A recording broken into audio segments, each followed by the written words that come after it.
flood. And Isaiah talks about in Isaiah 59, it says the enemy comes in like a flood. And not a flash flood, but just a regular flood that comes from water that is steadily it's coming. It's raining.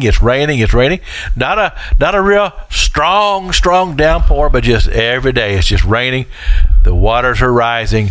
Rivers are getting higher, backing up the other rivers, backing up the creeks along the river. All little towns that are near by the river or the body of water, they're going to end up underwater. And where I come from in Kentucky, I've seen this most of my life. I've seen little towns and villages underwater because of the backup of the flooding. It's subtle. And that's the way the enemy is. And so we talked about yesterday how the James says, well, lust is the same way. Lust comes on and it'll hang around. It'll be treated like a little pet because we'll just kind of allow it to linger in our mind. And it begins to bring suggestive thoughts and leading away from the spiritual person that you are to more of a person who's in the pursuit of that which is carnal and destructive.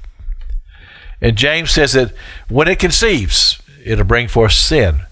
And again, it just didn't happen overnight. It's a steady process of a flood. So I talked about earlier in the week about how to counterbalance this. Is that you have to, first of all, become aware. You have to know that if you are brooding over something and thinking about something all the time and you can't get it out of your mind, and it's not a good thing for you, and you know it's not a good thing because in the past it was very destructive to you. But now you're finding it beginning to take center stage in your mind.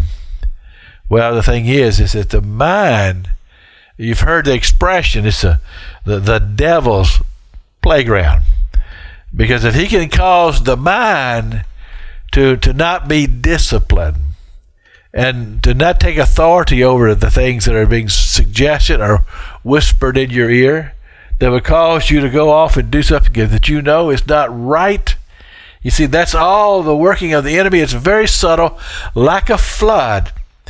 The enemy comes in so that he can do what the enemy does. We know that is, according to the Gospel of John, to steal and to kill and to destroy.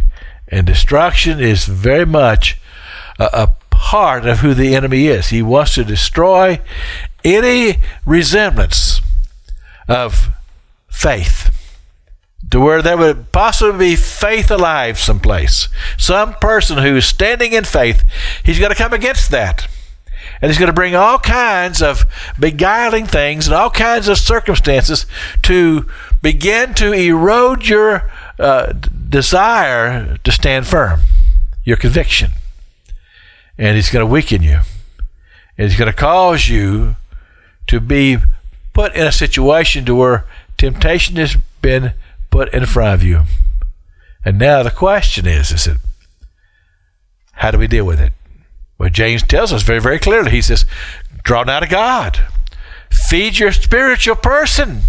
Prayer, fasting, seeking the face of God, being around other preachers, reading the Word of God, and hearing sermons that will inspire you.